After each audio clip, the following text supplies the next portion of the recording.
सभी साथियों को क्रांतिकारी जय भीम, जय भारत, जय संविधान, जय मान्यवर, साहब कांशीराम।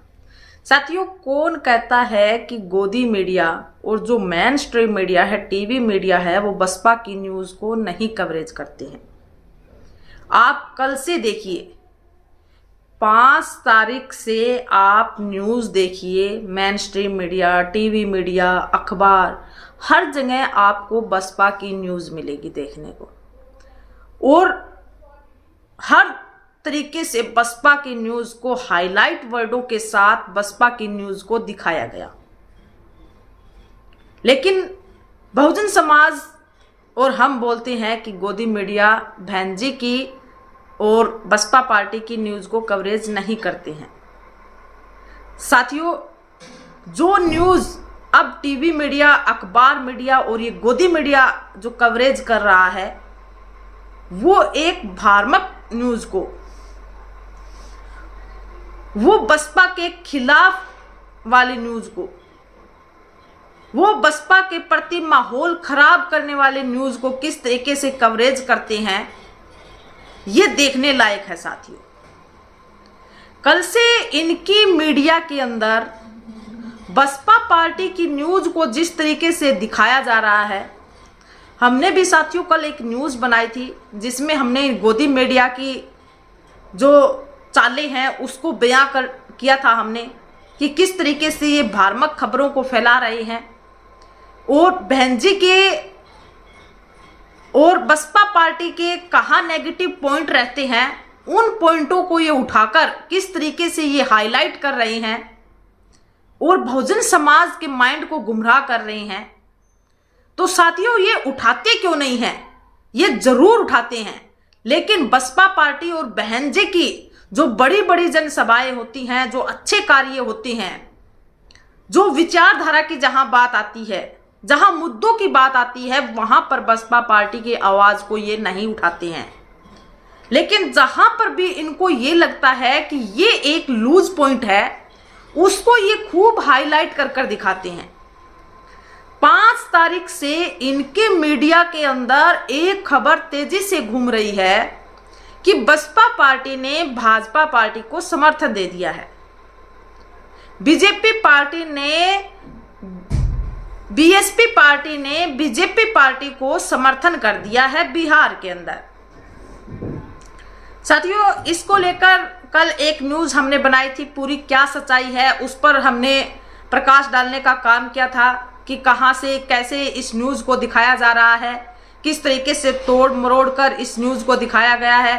बसपा पार्टी पर बीजेपी बी का जो टैग जिस तरीके से लगाया जा रहा है और अभी जो इन लोगों को एक पॉइंट मिला है, उसके आधार पर जिस तरीके से ये न्यूज को दिखा रहे हैं, उसमें बहुजन समाज के लोगों को फंसने की जरूरत नहीं है। इन गोदी मीडिया की जो न्यूज देखते हैं आप, तो इनकी न्यूज़ों पर आप सभी को जाने की ज़रूरत नहीं है। विशेषकर ये बहुजन समाज से रिलेटेड जो खबरें दिखाते हैं, इनकी खुद के द्वारा बनाई हुई, खुद के द्वारा जाल बिछाई हुई, ये बहुजन समाज के ऊपर फेंकती हैं। साथियों, अब जो वीडियो हमने कल बनाई थी साथियों कि किस तरीके से क्या कुछ हुआ था बिहार के अंदर और क्यों ये लोग इस अफवाह को फैला रहे हैं, और बहन जी पर भी हमने ये उम्मीद जताई थी कि इस बात पर बहन जी का कोई एक्शन होगा और क्या कुछ एक्शन हो सकता है, तो शायद उसका असर, और जो बहुजन मीडिया ने इन बातों को उठाया उसका असर हुआ। साथियों, तारापुर विधानसभा क्षेत्र जहां से ये बात उठी, मुंगेर की जो तारापुर विधानसभा क्षेत्र है, यहां से बसपा पार्टी का प्रत्याशी था आशीष आनंद।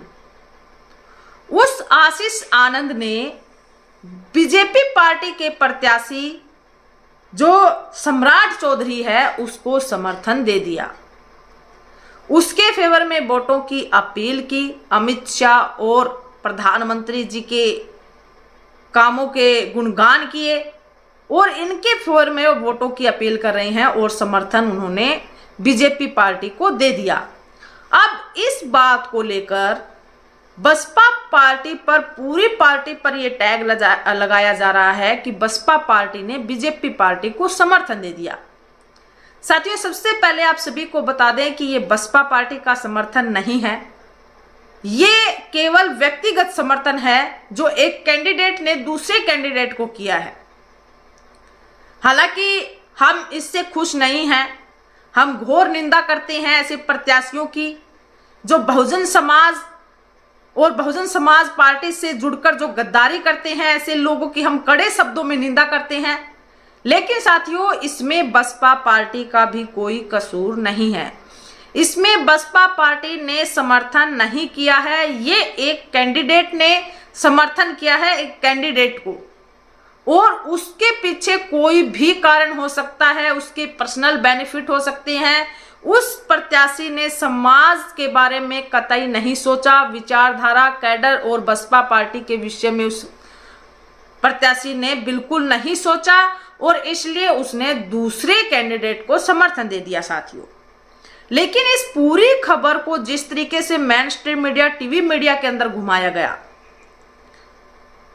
और बसपा पार्टी को बदनाम करने की जो कोशिश की गई साथियों, उस पर बहन कुमारी मायावती जी और हाईकमान द्वारा विशेष कार्रवाई की गई है साथियों। हमने भी कल मांग की थी कि ऐसे व्यक्ति के खिलाफ कार्रवाई होनी चाहिए और जो भ्रामक खबरें फैला रहे हैं उन पर भी कार्रवाई होनी चाहिए। तो साथियों, इसकी तरफ से मुंगेर जो कार्य क्षेत्र है वहां से लेटर जारी किया गया है और विशेष कार्रवाई इस प्रत्याशी के खिलाफ की गई है। जो आशीष आनंद है, इसे पार्टी से निष्कासित कर दिया गया है और लेटर जारी किया गया है कि 6 वर्ष के लिए इन्हें पार्टी से निष्कासित किया जाता है। अब साथियों, साथ में ये भी कहा गया है कि मुंगेर के अंदर बीजेपी की तरफ से जिस तरीके की भ्रामक खबरें फैलाई जा रही हैं वो खबरें गलत हैं। साथियों, इस जो ये निष्कासित पत्र जारी हुआ है, अनुशासनहीनता का जो आरोप जो लगा है और उसे बाहर निकाला गया है पार्टियों से, और साथ में ये भ्रामक खबर जिस तरीके से फैलाई जा रही है उस पर भी नकेल कसने की कोशिश की गई है और 6 वर्ष के लिए इस आशीष आनंद को पार्टी से बाहर निकाल दिया गया है। अब बहुजन समाज के लोगों की प्रतिक्रिया ये आ रही है कि ये जो आशीष आनंद है, अगर ये पार्टी का कैडराइज प्रत्याशी था, वर्कर था, कार्यकर्ता था, तो फिर इसे 6 वर्ष के लिए ही क्यों, इसे आजीवन पार्टी से निष्कासित कर देना चाहिए था। इसे दोबारा पार्टी के अंदर मौका नहीं देना चाहिए था। ऐसे जो गद्दार जो कैंडिडेट आते हैं, प्रत्याशी आते हैं, उनकी बसपा के अंदर एंट्री कतई नहीं होनी चाहिए। इस तरीके की प्रतिक्रियाएं बहुजन समाज के लोगों की तरफ से दी जा रही है साथियों। साथ में ये बातें भी कही जा रही हैं कि इस व्यक्ति ने जो समर्थन किया ये इसका व्यक्तिगत निर्णय था, इसलिए बसपा पार्टी का निर्णय इसे नहीं कह सकते, ये इसका व्यक्तिगत निर्णय है। दूसरी तरफ साथियों, कल एक खबर ये भी फैलाई जा रही थी कि जो प्रत्याशी आशीष आनंद है वो वहां से प्रत्याशी है ही नहीं, वहां पर कैलाश दास प्रत्याशी है। बहुजन समाज के लोग इस बात को बड़ी गंभीरता के साथ उठा रहे थे, लेकिन आप सभी को बता दें ये कन्फर्म है कि आशीष आनंद ही वहां से प्रत्याशी थे और उनके पिता का नाम कैलाश दास है। लेकिन जो लिस्ट जारी की गई थी वहां पर आशीष आनंद की जगह कैलाश दास को प्रत्याशी दिखाया गया था। तो हो सकता है कि जो लिस्ट है उसमें किसी तरीके की करेक्शन रही हो, लेकिन ये 100% श्योर है कि आशीष आनंद ही प्रत्याशी था और उसे उसके लिए जो एक्शन लिया गया है बसपा पार्टी की तरफ से, उसके बाद में और साबित हो जाता है कि आशीष आनंद ही वहां पर प्रत्याशी था, जो 6 वर्ष के लिए उन्हें निष्कासित कर दिया गया है साथियों। अब इस पूरे प्रकरण पर साथियों आप सभी की क्या राय है? क्या आशीष आनंद को 6 वर्ष के लिए ही पार्टी से निकालना उचित है? क्या ऐसे गद्दार कैंडिडेट जो वर्कर हैं उनके लिए ये सजा काफी है? और बसपा पार्टी के विरोध में, खिलाफ में जिस तरीके से कल से जो न्यूज़ें चल रही हैं कि बसपा पार्टी का समर्थन, बसपा पार्टी का समर्थन, ऐसे भ्रामक खबरें फैलाने वाले लोगों के खिलाफ क्या कार्रवाई होनी चाहिए? आप सभी की क्या राय है? आप हमें कमेंट सेक्शन बॉक्स में जरूर लिखें। वीडियो को ज़्यादा से ज़्यादा आप शेयर कीजिए और चैनल को सब्सक्राइब कीजिए। जय भीम साथियों।